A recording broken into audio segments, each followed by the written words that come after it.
안녕하세요. 오늘도 사연살롱을 찾아주셔서 감사합니다. 한 소녀의 엄마이자 올해로 40대가 된 여성입니다. 저는 의대에 입학하던 해 만난 남자친구와 연애 끝에 20대 후반에 결혼을 했어요. 또래보다 일찍 시작한 결혼 생활이지만 젊었을 때 더 많이 놀고 결혼할 걸 하는 후회는 해본 적이 없어요. 오히려 빨리 결혼한 덕분에 제 딸을 빨리 만날 수 있어서 다행이었죠. 그 생각은 지금도 변함이 없어요. 누구보다 행복한 결혼 생활이었거든요. 물론 행복한 결혼 생활을 누리고 있다고 해서 모든 날이 평화롭기만 했던 건 아니에요. 사람 사는 일이 다 그렇듯 저에게도 세상을 집어삼켜버릴 만큼 거센 파도가 몰아쳤던 때도 있으니까요. 의사며느리와 민간요법에 심취해 있던 한의사 시어머니의 갈등 때문이었죠. 의대생인 저와 경영학과 복학생이었던 남자친구는 교내에서 뜨겁기로 소문난 캠퍼스 커플이었어요. 저는 레지던트 과정 이후 대학병원에서 전공의 수련 과정을 밟고 있었고, 당시 남편도 자신이 희망하던 직장에 취업한 상태였어요. 너무 사랑했던 우리는 떨어져 지내는 시간조차 아까웠기에 누가 먼저랄 것도 없이 혼담은 빠르게 오갔어요. 상견례까지 이어지는 동안 별 문제 없이 물 흐르듯 진행이 되었고요. 특히 저는 시어머님이 좋았어요. 비록 분야는 달라도 같은 의학자끼리 통하는 구석이 있을 것 같았거든요. 그런데 며칠 뒤 저를 만나러 병원으로 찾아온 시어머니를 보고는 그런 생각이 조금 흔들리기 시작했어요. 어머님은 다짜고짜 제게 물으셨죠. 자식은 얼마나 낳을 생각이니? 저는 남편과 미리 이야기해둔 대로 소신껏 어머님께 말씀드렸어요. 아직 특별한 계획은 없어요. 부모가 될 준비가 됐다고 생각될 때 그때 가질 생각이에요. 자식 낳는데 어디 때가 따로 있다니? 우리 집안이 어떤 집안인데 하루빨리 아들 낳을 생각은 안 하고선?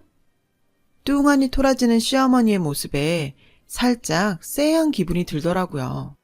아니, 세상이 어떤 세상인데 출산 강요도 모자라서 아들 타령이래요. 그리고 딸 자식은 당신 손주 아니랍니까?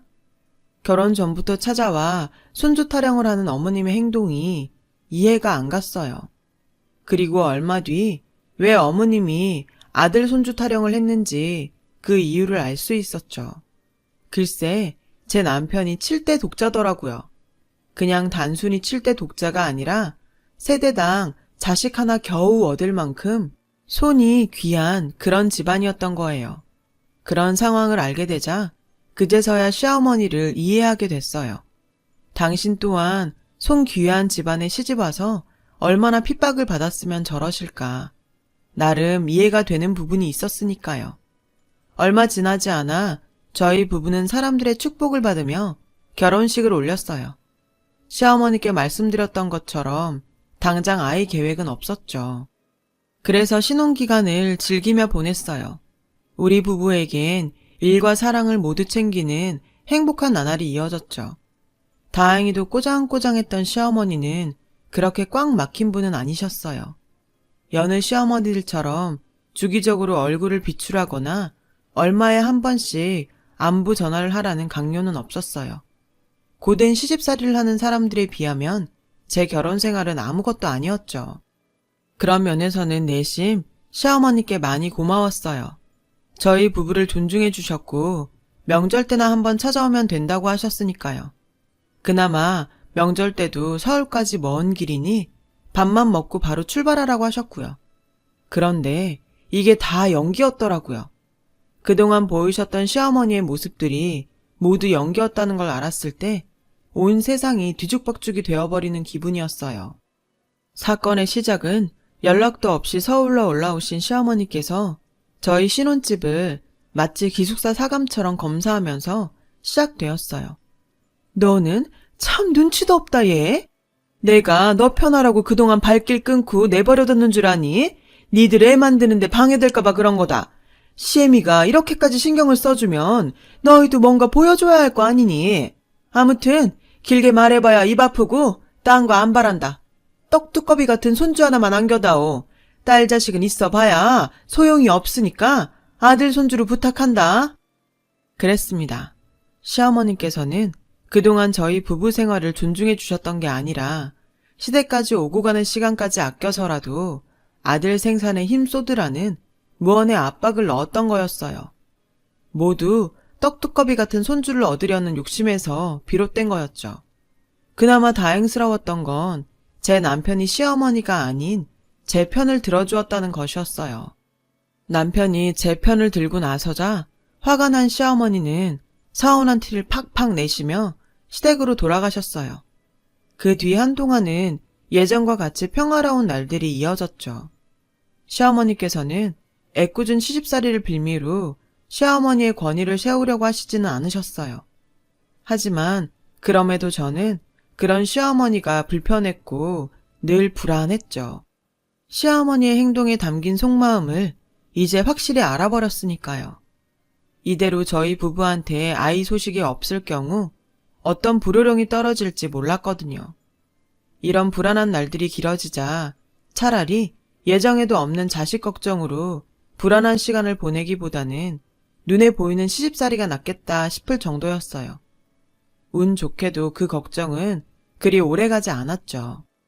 여느 때와 같이 일과 사랑을 충실히 챙기는 삶을 살아가던 어느 날 저와 친하게 지내던 간호사 언니가 출산을 하게 되었어요. 저희 부부는 출산 선물을 사기 위해 백화점에 들렸죠. 그런데 그동안 관심도 없던 아기 옷이 그날따라 어찌나 예뻐 보이던지요. 조그마한 신발에 베넷저고리까지. 그 앙증맞은 모습들에 순간 저는 눈시울이 붉어졌어요. 그리고 간호사 언니의 아이를 마주하자 저도 모르게 눈물을 흘리더라고요. 그런데 제 옆에 서 있던 남편도 글쎄 눈물을 훔치고 있지 뭐예요. 그날 저는 집으로 돌아오는 차 안에서 시어머니께 전화를 드렸어요. 어머니, 저 이제 아이 가지려고요. 그 순간 휴대폰 너머로 시어머니의 울음소리가 들렸어요. 어머님은 연신 고맙다는 말을 하시며 흐느끼고 계셨죠. 하지만 임신이라는 게 사람이 마음먹은 대로 다 되는 것이 아니더라고요. 아무리 애를 쓰고 노력을 해도 좀처럼 임신은 되지 않았어요. 저희 부부는 하루하루 지쳐만 갔어요. 아이 소식을 기다리시던 시어머니께서도 매일같이 지쳐가셨고요. 오죽하면 저에게 하소연을 하셨죠. 얘, 너희 어디 문제 있는 거 아니니? 그러지 말고 한번 내려오렴. 진맥 짚고 약이라도 지어주게. 걱정이 되셨는지 어머님은 직접 제 상태를 확인하셔야겠다고 하셨어요. 안 그래도 아범이랑 같이 병원에서 검사 한번 받아보려고 해요. 그러지 말고 시간 내서 내려와. 양의학은 믿을 게 못 된다. 우리 몸엔 한의학이 맞는 법이야. 저는 그날 시어머니의 말씀을 그저 저를 많이 챙겨주시는구나 정도로 받아들였어요.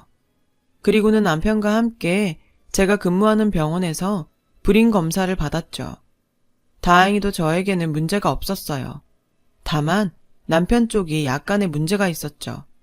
정자수가 다른 남자들에 비해 현저히 적은 데다가 활동성도 현저히 떨어진다고 하더라고요. 다행스럽게도 활동성만 떨어질 뿐이지 정자 자체에는 큰 문제 없이 건강하다는 소견이어서 저희 부부는 시험관 시술을 받기로 결정했어요. 문제를 알고 나니 걱정이 덜 하더라고요. 그렇게 저희 부부는 시험관 시술로 임신을 하기 위해 노력했어요. 먹고 자는 것을 포함해 삶의 모든 부분을 통제하며 생활했죠. 오직 사랑스러운 이세를 만나기 위해서요. 그렇게 노력한 결과 마침내 임신 소식을 접하게 되었어요. 그날 밤 시어머니께서 저희 신혼집으로 짐을 챙겨 오셨어요. 어머님과 저는 부둥켜 안고 펑펑 울었죠. 저는 날이 밝기 무섭게 병원에 가서 휴직계를 냈어요. 시어머니께서는 임신 초기인 저를 친딸처럼 따뜻하게 보살펴 주셨죠. 한의사 시어머니가 곁에 있으니 왠지 마음도 놓이고 든든했어요. 하지만 병원에서 유산조짐이 보인다는 진단을 받아든 순간부터 시어머니가 돌변하기 시작하시더군요. 병원을 나오는 내내 투덜거리셨어요. 책갖 것들이 의사랍시고 거들먹거리는 이 지경이지? 이래서 양학은 믿을 수가 없다는 거야. 다 필요 없고 일단 나만 따라와라. 어머님은 저를 택시에 태우셨어요. 기사 양반, 잘하는 보신집 알면 거기로 갑시다. 시어머니의 손에 이끌려 도착한 곳은 허름한 식당이었어요. 오딱 오돌이 등을 파는 식당이었어요. 시어머니는 이런저런 효능을 제게 설명하시면서 용봉탕을 주문하셨어요. 용봉탕이라고는 이름만 들어봤지 한 번도 먹어본 적 없던 저는 서빙된 음식 앞에서 입을 쩍 벌리고 말았어요. 보글보글 끓는 냄비 안에 자라가 통으로 들어있더라고요. 자라와 눈을 마주친 것 같다는 기분도 살짝 들었어요. 저는 소름이 끼쳐서 고개를 돌렸죠. 국물 한 수저 남기지 말고 다 먹거라. 이게 다 약이다. 우리한테는 우리 전통 방식이 맞는 거야. 시어머니는 제 의중은 상관없이 자신의 뜻만 강요했어요. 다른 건 몰라도 간은 꼭 먹어야 해. 자라 간은 용왕께서 불로장생의 명리학으로 찾으셨던 거야. 어머님의 말에 저는 놀랐어요.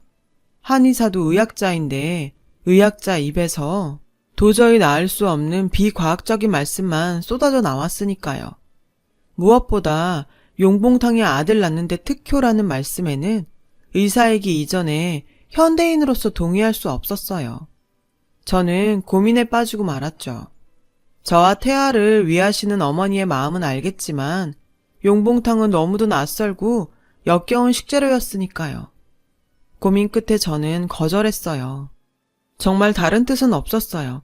익숙하지 않은 음식을 함부로 먹었다가 소화기관에 물이라도 주게 되면 가뜩이나 유산조짐이 있는 태아에게 나쁜 영향을 끼칠 수 있었거든요.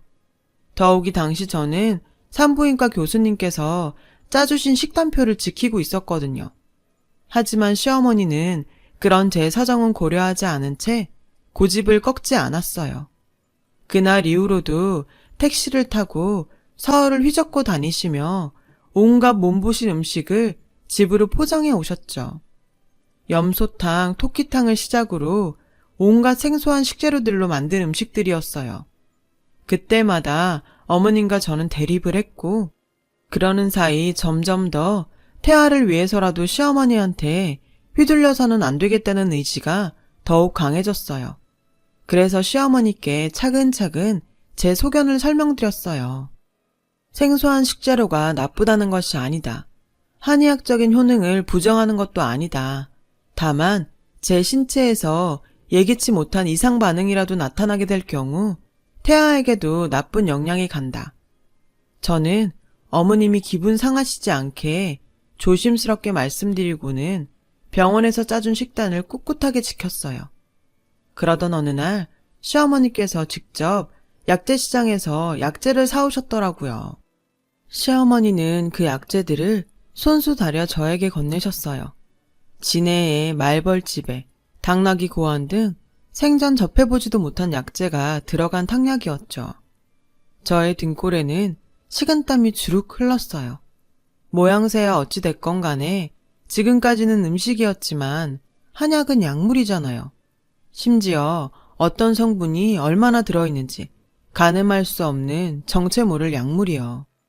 태아를 위해 감기약도 마음대로 못 먹는 게 임산부인데 검증되지 않은 약물을 함부로 복용할 수는 없었어요. 그리고 그제야 확신하게 되었죠. 저희 시어머니는 한의사라기보다는 검증되지 않은 대체요법, 소위 말하는 야매 한의학에 심취한 분이라는 걸요. 시어머니가 약재상 주인에게 전화해 약재들을 추가로 주문하는 사이 남편이 저 대신 탕약을 원샷했어요.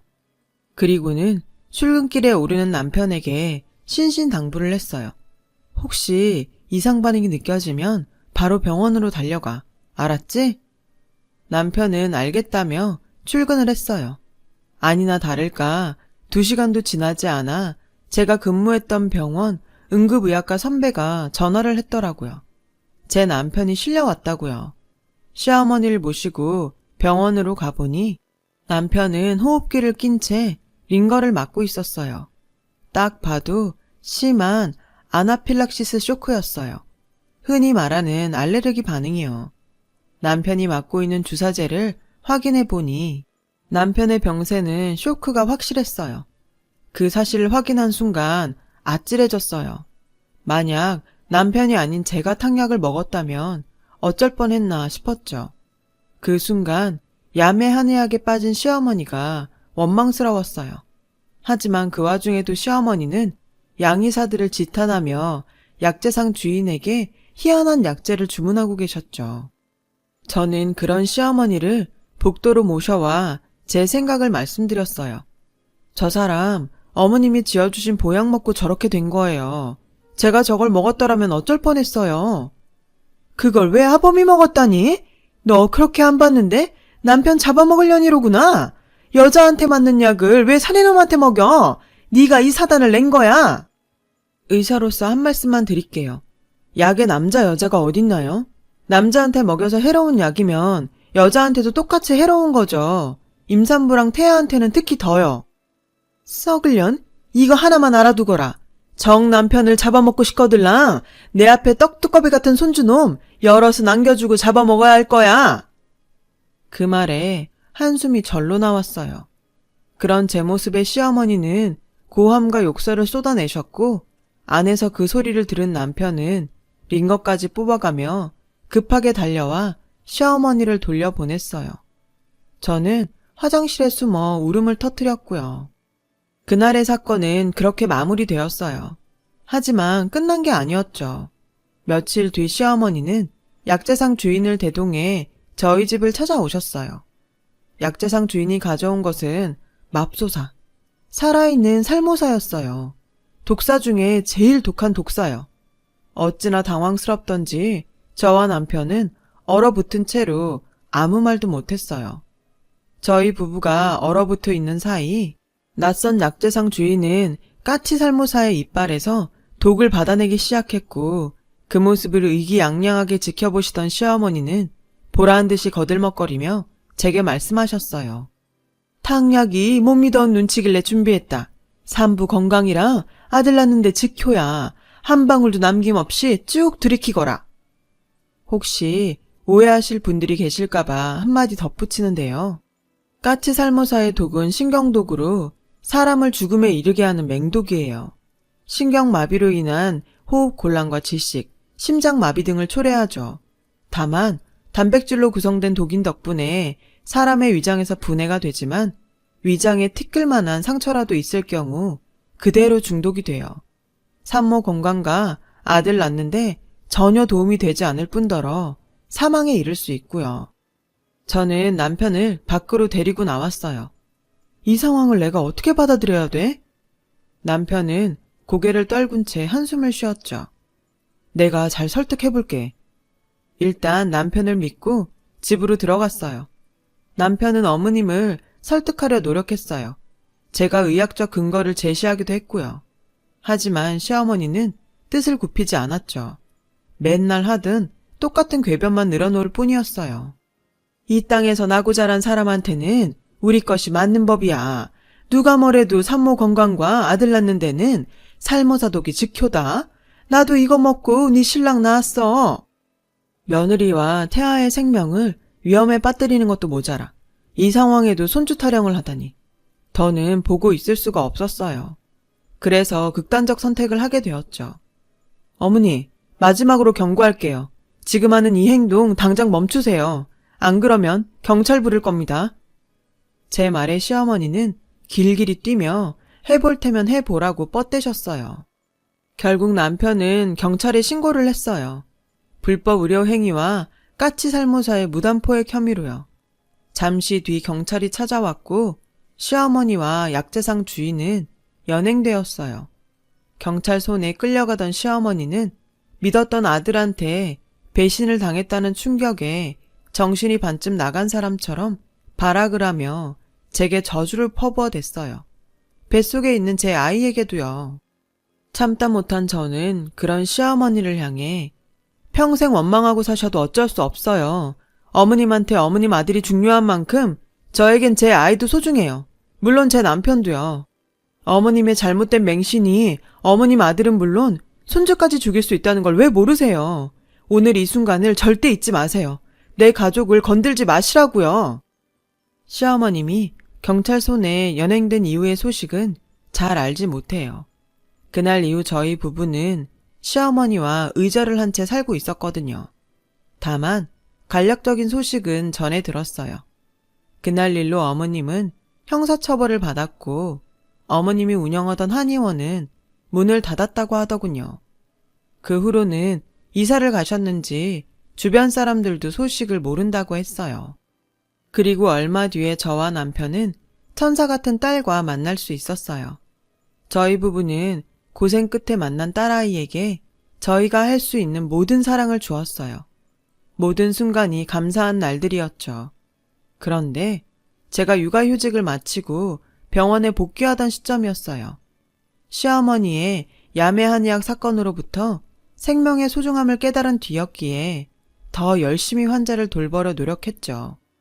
그러던 어느 날 제가 응급실 당직 근무를 서고 있는데 심정지 환자가 실려왔고 저는 급히 환자에게 심폐소생술을 시행하며 응급실로 이동했어요.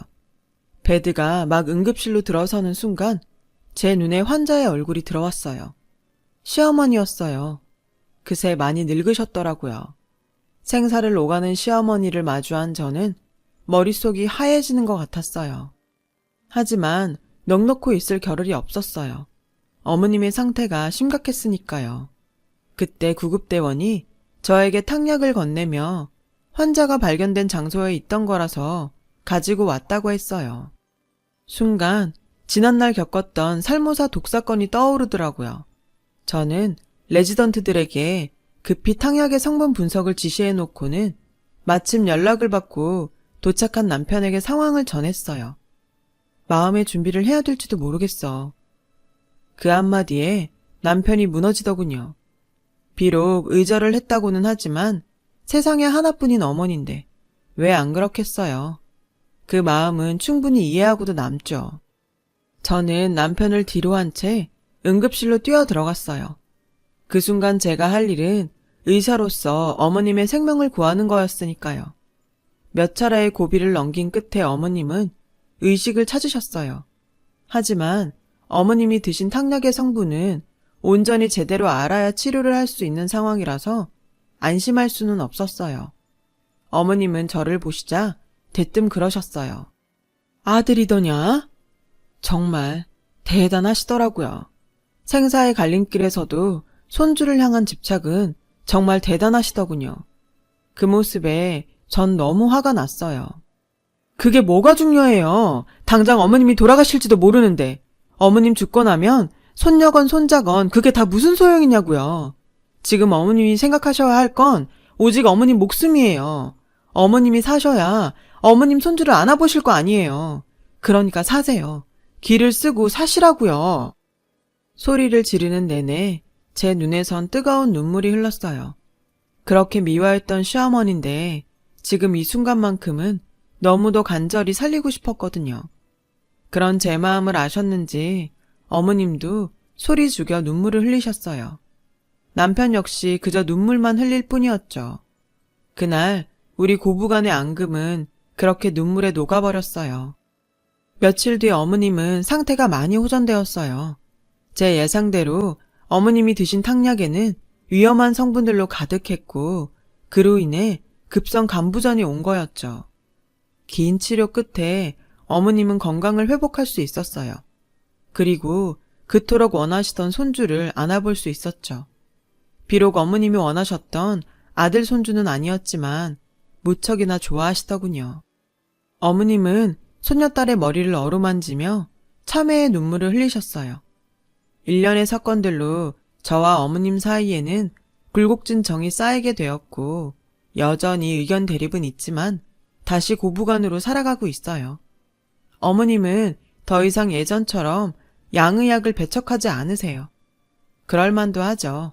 그 덕에 당신이 살았으니까요. 더불어 야매 한의학에 대한 맹신도 어느 정도 거두신 것 같아요. 이제는 몸이 안 좋으시면 약재상에서 약재를 사다 탕약을 끓이기보다는 근처 병원으로 바로 달려가시거든요. 하지만 끝까지 포기하지 않은 한 가지도 있어요. 바로 아들 손주죠. 여전히 어머님은 둘째는 언제 가질 건지 저만 보면 닭다리시거든요. 그래서 그 소원은 제가 들어드리려고요. 그게 언제가 될지 가능할지는 저도 잘 모르겠지만요. 노력해봐야죠. 제 사연을 들어주셔서 감사합니다. 맛있는 음식도 많이 드시고 항상 건강하세요. 여러분, 사연 댓글에 응원과 현명한 조언 부탁드려요. 좋아요와 구독은 저에게 큰 힘이 됩니다. 오늘도 좋은 일 가득하세요.